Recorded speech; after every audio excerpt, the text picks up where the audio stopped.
السلام علیکم ګران کتونکو عبدالله شیرین یو پیر بیا ستاسو سره ستاسو په درانه خدمت کې حاضر یم. دا وخت زه د سوات سیدالشریف ایرپورټ کانجو کې موجود یم او دلته ډیولپمنټ کار شروع دی، تعمیراتي کار شروع دی. په څه حواله سره دی په دې حواله سره به تاسو هم اپډیټ کوو. خاص کر بیا دې پراجیکټ نه خلکو ته تکلیف څونه دی په دې حواله سره د عام ولس سره هم خبرې اترې کوو. زما سره اوسئ. سیدالشریف ایرپورټ کانجو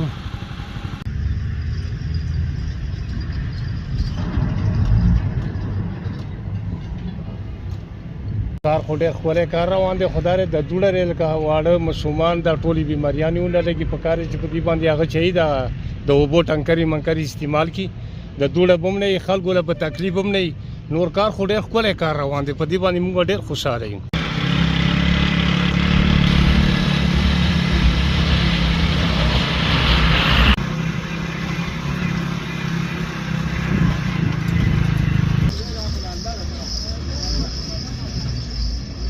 کار خو د حکومت کار دی چې څنګه کوي ځان له دې کوي، خو زمونږ دغه حکومت ته زمونږ دا عرضي ده د خلکو ته ټرکونو والا ته چې موږ د دوړې ډېر تنګ کړو، خفه یې کړو. ټول ماشومانان په کور کې بیمار شو، بوډاګان بیمار شو او کورونو ته دوړه دننه ننوځي. اوس دومره پکې څوک نشته موږ شل پیرې ووایو چې دا اوبه راوړئ او په دې پټه باندې هړوئ که دا ګاډي راځي نو موږ ته به دوړه نه راځي. دا دوړې تاسو په خپله باندې وینئ چې ماشومانان هم بیمار شو، د سینې بیمار شو، ټول غریبانان دي. د چا وس د ډاکټر نه کېږي، د ګولو نه کېږي، په هسپتالونو کې پراته دي او ټول دغه شانتي بیمار شو.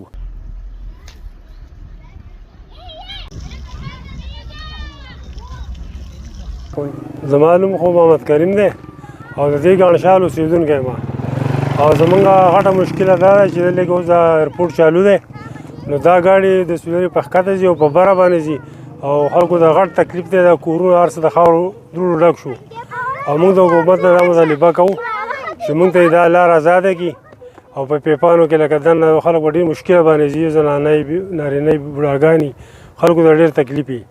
نو موږ وایو چې دا مخکې خو نه ورغلی، مخکې خو دا شی جوړ د خواري ګرانه، اوس دا خبره د شی وران شوی دی. نو موږ د حکومت ته مطالبه کوو چې په دې کې ټاټ وتړي چې دې خلکو ته سهولت شي. کتونکو تاسو کتلی شئ دا وخت زه په سیدالشریف ایرپورټ باندې په موټرسایکل باندې روان یم.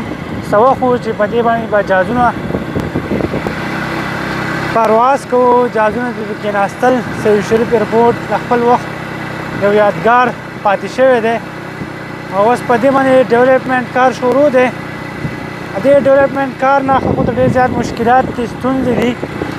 دا دوړه تاسو وګورئ، دا ګاډي پې ځي، دې نه چې دا کوم ګرد و غبار چې کېږي دا کورونه نږدې دي، ماشومان به یې تګ راتګ کوي.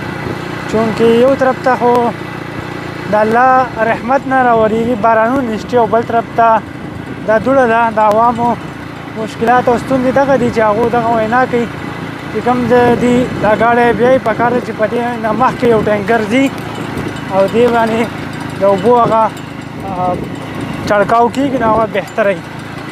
خو آخر دې تپوس څوک نشته او د عوامو ستونزې مشکلات ډېر زیات دي.